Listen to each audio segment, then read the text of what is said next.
Assalamualaikum warahmatullahi wabarakatuh. Saya Maya Zikri, mahasiswa Agribisnis Pangan semester 6, terkait dengan mata kuliah ekonomika. Di sini saya akan mempresentasikan ujian akhir praktikum saya yang berjudul Pengaruh Produk Domestik Regional Bruto dan Jumlah Penduduk terhadap Angka Kemiskinan di Kabupaten Polewali Mandar periode 2006 sampai 2015. Dosen pengampu mata kuliah ini adalah Ibu Anissa Fitri, SPMSI, dan Ibu Fadila Margasati, SSI, MSI. Outline dari presentasi ini adalah pendahuluan, tinjauan pustaka, metodologi penelitian, hasil, dan pembahasan, dan yang terakhir adalah kesimpulan. Baik, yang pertama adalah pendahuluan. Latar belakang. Masalah kemiskinan di Indonesia cukup rumit karena luas wilayah, beragamnya kondisi sosial budaya masyarakat, dan pengalaman kemiskinan yang berbeda.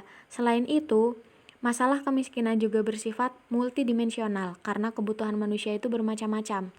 Maka kemiskinan pun memiliki banyak aspek. Dilihat dari kebijakan umum, kemiskinan meliputi aspek primer yang berupa miskin akan aset, organisasi sosial politik, pengetahuan serta keterampilan, dan aspek sekunder yang berupa miskin akan jaringan sosial, sumber-sumber keuangan, dan informasi. Pemerintah, baik pusat maupun daerah, telah berupaya dalam melaksanakan berbagai macam kebijakan dan program-program penanggulangan kemiskinan, namun masih jauh dari induk permasalahan.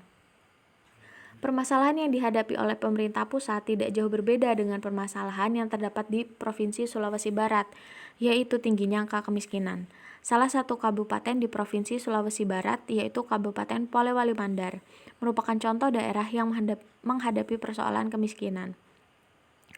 Pada Kabupaten Polewali Mandar, daerah pesisir dapat dilihat sebuah fenomena kemiskinan, masyarakat yang seolah terabaikan. Mereka bekerja sebagai nelayan tradisional yang dalam kesehariannya melakukan aktivitas penangkapan ikan secara sederhana. Nelayan juga umumnya merupakan kelompok masyarakat yang tidak memiliki alur khas sehingga konsep perencanaan ekonominya sangat tidak pasti. Keberhasilan pemerintah di Kabupaten Polewali Mandar dalam menanggulangi kemiskinan belum sepenuhnya berhasil, terlihat dari jumlah penduduk miskin yang masih relatif tinggi. PDRB merupakan salah satu indikator pertumbuhan ekonomi suatu wilayah.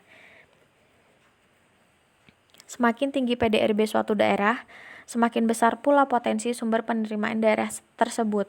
Faktor lain yang juga berpengaruh terhadap angka kemiskinan adalah jumlah penduduk. Jumlah penduduk dalam pembangunan ekonomi suatu daerah merupakan permasalahan mendasar karena pertumbuhan penduduk yang tidak terkendali dapat mengakibatkan tidak tercapainya tujuan pembangunan ekonomi, yaitu kesejahteraan rakyat serta menekan angka kemiskinan. Jumlah penduduk yang besar apabila diikuti dengan kualitas yang memadai merupakan modal pembangunan yang handal. Namun, apabila kualitas rendah justru akan menjadi beban pembangunan. Pertumbuhan penduduk yang cepat akan berdampak negatif terhadap penduduk miskin, terutama yang paling miskin. Mereka tidak mempunyai lahan atau alat produksi sendiri, biasanya merupakan korban pertama dari langkah-langkah penghematan anggaran pemerintah. Berdasarkan latar belakang yang sudah dijelaskan, secara teoritis ada banyak hal yang dapat mempengaruhi angka kemiskinan dalam sebuah negara ataupun wilayah. Namun, penelitian ini mencoba menganalisis faktor yang mempengaruhi angka kemiskinan di Polewali Mandar dengan fokus analisis bertumpu pada PDRB dan jumlah penduduk sebagai faktor yang dominan. Yang selanjutnya adalah tujuan penelitian. Tujuan penelitian yang pertama adalah untuk mengetahui berapa besar pengaruh PDRB dan jumlah penduduk secara simultan terhadap angka kemiskinan di Polewali Mandar periode 2006 sampai 2015. Selanjutnya, untuk mengetahui berapa besar pengaruh PDRB dan jumlah penduduk secara parsial terhadap angka kemiskinan di Polewali Mandar tahun 2006 sampai 2015. Yang selanjutnya adalah tinjauan pustaka. Yang pertama, kemiskinan. Secara ekonomis, kemiskinan dapat didefinisikan sebagai kekurangan sumber daya yang dapat digunakan untuk memenuhi kebutuhan hidup dan meningkatkan kesejahteraan sekelompok orang. Selanjutnya, produk domestik regional bruto atau PDRB adalah jumlah seluruh nilai produk barang dan jasa yang dihasilkan oleh unit-unit produksi yang beroperasi pada suatu daerah dalam jangka waktu tertentu. Selanjutnya adalah jumlah penduduk. Lembaga BPS dalam Statistik Indonesia menjabarkan penduduk adalah semua orang yang berdomisili di wilayah geografis Republik Indonesia selama 6 bulan atau lebih dan atau mereka yang berdomisili kurang dari 6 bulan tetapi bertujuan untuk menetap. Selanjutnya adalah metodologi penelitian. Yang pertama, jenis dan lokasi penelitian. Jenis penelitian yang digunakan yaitu jenis penelitian deskriptif kuantitatif, yaitu mendeskripsi secara sistematis, faktual, dan akurat terhadap suatu perlakuan pada wilayah tertentu. Metode kuantitatif juga digunakan pada penelitian ini karena untuk mengidentifikasi dan menganalisis pengaruh produk domestik regional bruto dan jumlah penduduk terhadap angka kemiskinan di Polewali Mandar. Lokasi penelitian dilakukan di daerah Kabupaten Polewali Mandar secara keseluruhan yang diambil berdasarkan dokumentasi kepustakaan melalui Badan Pusat Statistik Polewali Mandar dalam angka. Jenis dan sumber data. Jenis data yang digunakan dalam penelitian ini adalah data sekunder yang diperoleh dari Badan Pusat Statistik pada kurun waktu 2006 sampai 2015. Sumber data penelitian ini berbagai macam, yaitu sumber yang diperoleh melalui data sekunder yang berasal dari laporan BPS, Kabupaten Polewali Mandar, dan sumber lain seperti internet dan studi perpustakaan. Metode pengumpulan data. Untuk kepentingan penelitian ini, teknik dokumentasi yang akan digunakan. Metode dokumentasi merupakan suatu cara untuk memperoleh data informasi mengenai berbagai hal yang ada kaitannya dengan penelitian. Metode dokumentasi dipakai untuk mengetahui data PDRB dan jumlah penduduk. Untuk kepentingan penelitian ini juga digali berbagai data informasi dan referensi dari berbagai sumber pustaka. Selanjutnya adalah metode analisis data. Metode analisis yang digunakan dalam penelitian ini adalah model regresi berganda atau multiply regression. Persamaan regresi berganda adalah persamaan regresi yang melibatkan dua atau lebih variabel dalam analisa. Tujuannya adalah untuk menghitung parameter-parameter estimasi dan untuk melihat apakah variabel bebas mampu menjelaskan variabel terikat dan memiliki pengaruh. Terdapat uji analisis klasik yang terdiri. Uji analisis klasik adalah persyaratan statistik yang harus dipenuhi pada analisis regresi linear berganda yang berbasis ordinary least square atau OLS. Uji asumsi klasik terbagi menjadi 4, yaitu uji normalitas yang bertujuan untuk menguji apakah model regresi, variabel terikat, dan variabel bebas keduanya mempunyai distribusi normal atau tidak. Model regresi yang baik adalah memiliki distribusi data normal atau mendekati normal. Yang kedua adalah uji multikolinearitas bertujuan untuk menguji apakah dalam model regresi ditemukan adanya korelasi antara variabel independen. Model yang baik seharusnya tidak terjadi korelasi yang tinggi antara variabel bebas. Selanjutnya adalah uji heterokedastisitas.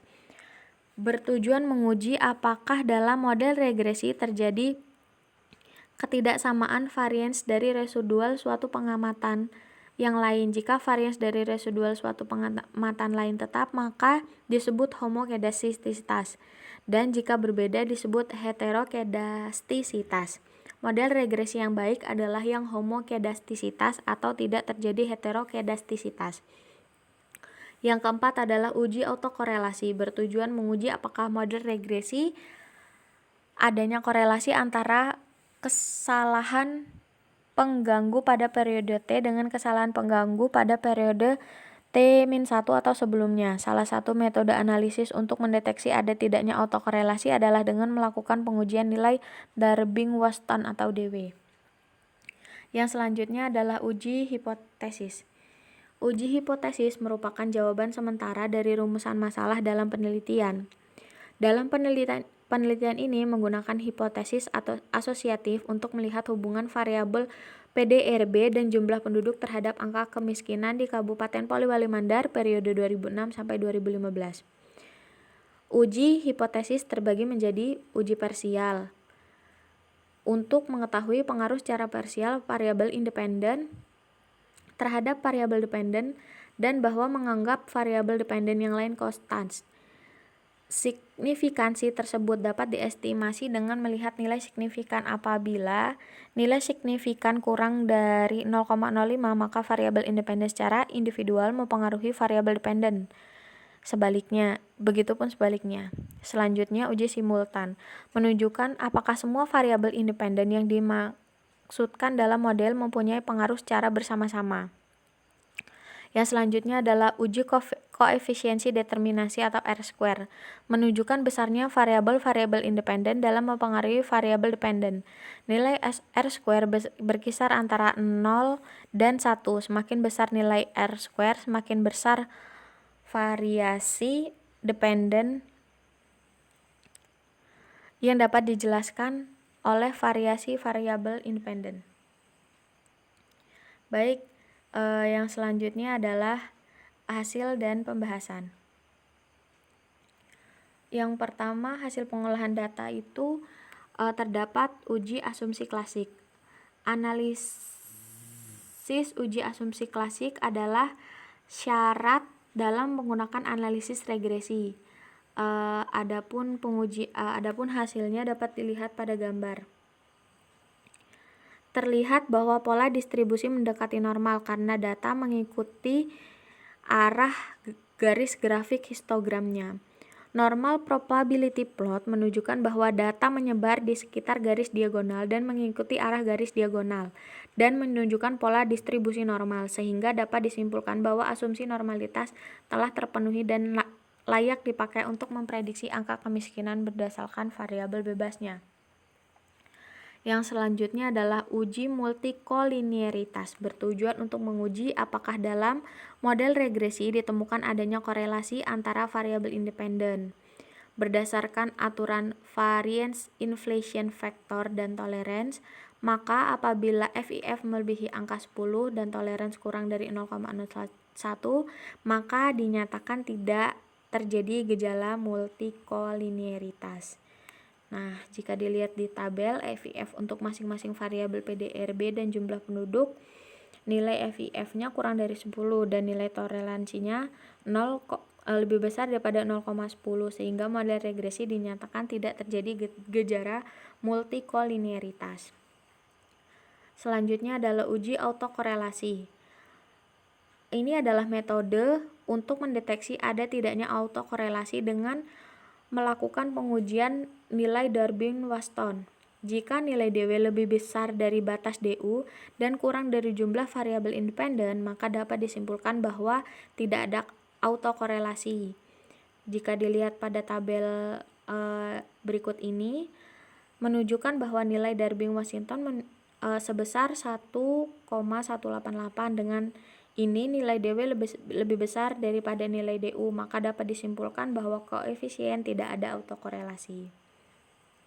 Selanjutnya adalah uji heterokedastisitas.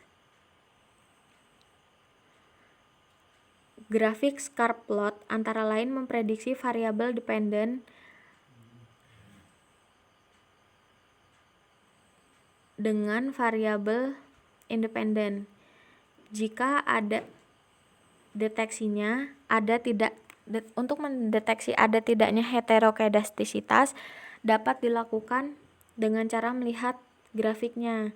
Jika ada pola tertentu seperti titik-titik yang menyebar membentuk pola tertentu dan teratur, maka mengidentifikasi telah terjadi heterokedastisitas. Tapi jika tidak ada pola yang jelas serta titik-titik menyebar di atas dan di bawah angka 0 pada sumbu Y, maka tidak terjadi heterokedastisitas. Nah, jika dilihat dari tabel ini tidak ada pola yang beraturan. Hal ini berarti tidak terjadi heterokedastisitas pada model regresi, sehingga model regresi layak dipakai untuk memprediksi bagaimana pengaruh variabel berdasarkan masukan variabel independennya. Yang selanjutnya adalah analisis regresi linier berganda.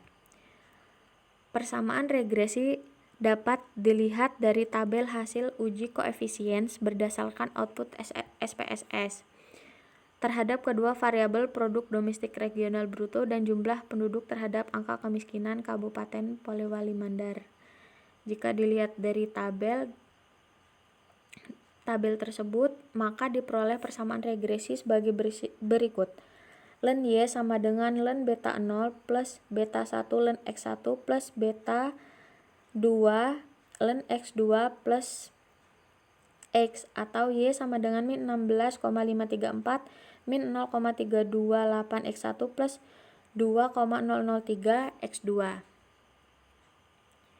Nilai koefisien B0 sebesar min 16,534 jika variabel produk domestik regional bruto X1 dan jumlah penduduk X2 konstan atau X0, maka angka kemiskinan sebesar min 16,534. Nilai koefisien beta 1 sama dengan min 3 min 0,328, artinya adalah setiap peningkatan produk domestik regional bruto sebesar 1 juta akan mengakibatkan penurunan jumlah penduduk miskin sebesar min 0,32% dengan pengaruh yang signifikan. Koefisiensi bernilai negatif, artinya terjadi hubungan negatif antara PDRB dan angka kemiskinan. Karena semakin naik produk PDRB, maka angka kemiskinan semakin menurun. Nilai koefisien beta 2 sama dengan 2,003. Artinya, jika ada variabel jumlah penduduk mengalami kenaikan sebesar 1 jiwa, maka angka kemiskinan mengalami kenaikan sebesar 2,003%. Koefisien bernilai positif, artinya terjadi hubungan positif antara jumlah penduduk dan angka kemiskinan. Karena semakin meningkat jumlah penduduk, maka angka kemiskinan pun semakin meningkat. Selanjutnya adalah uji hipotesis. Uji hipotesis merupakan jawaban sementara dari rumusan masalah dalam penelitian. Dari hasil regresi yang ditunjukkan pada tabel, pengaruh variabel PDRB X1 dan jumlah penduduk X2 terhadap angka kemiskinan, maka diperoleh nilai signifikan 0,003 atau kurang dari 0,5. Hal ini menunjukkan bahwa kedua variabel bebas secara simultan berpengaruh signifikan terhadap variabel terikat. Selanjutnya adalah uji parsial. Merupakan uji secara parsial yang dilakukan untuk mengetahui pengaruh secara parsial variabel independen PDRB terhadap variabel dependen angka kemiskinan. Jika dilihat dari tabel di atas, menunjukkan pengaruh secara parsial variabel produk domestik regional bruto dan jumlah penduduk terhadap angka kemiskinan. Itu tingkatnya signifikansi. Variabel PDRB dan jumlah penduduk memiliki tingkat signifikansi kurang dari 0,05. Variabel PDRB berhubungan negatif terhadap angka kemiskinan, sedangkan jumlah penduduk berhubungan positif terhadap angka kemiskinan. Yang selanjutnya koefisien determinasi atau R-square. Uji koefisien determinasi ini digunakan untuk mengukur seberapa jauh variabel-variabel dalam menerangkan variabel terikat. Nilai koefisien determinasi untuk dua variabel bebas ditemukan dengan nilai adjusted R-square. Jika dilihat dari tabel ini menunjukkan bahwa hasil dari perhitungan diperoleh nilai koefisiensi determinasi yang disimbolkan dengan R kuadrat sebesar 0,819. Dengan kata lain, hal ini menunjukkan bahwa besar persentase variasi angka kemiskinan yang bisa dijelaskan oleh variasi dari kedua variabel bebas, yaitu produk domestik regional bruto X1 dan jumlah penduduk X2 sebesar 81,9%, sedangkan sisanya sebesar 18,1% dijelaskan oleh variabel-variabel lain di luar penelitian. Baik, yang terakhir adalah kesimpulan. Berdasarkan hasil penelitian dan analisis yang telah dilakukan, maka dapat disimpulkan bahwa berdasarkan hasil analisis dan pembahasan, variabel PDRB dan jumlah penduduk secara simultan berpengaruh signifikan terhadap angka kemiskinan di Kabupaten Polewali Mandar. Yang kedua, variabel PDRB secara parsial berpengaruh signifikan dan berhubungan negatif terhadap angka kemiskinan, sedangkan variabel jumlah penduduk berpengaruh signifikan dan berhubungan positif terhadap angka kemiskinan di Kabupaten Polewali Mandar. Baik, sekian yang dapat saya presentasikan. Kurang lebihnya saya mohon maaf. Saya akhiri. Wabillahi taufiq walhidayah. Wassalamualaikum warahmatullahi wabarakatuh.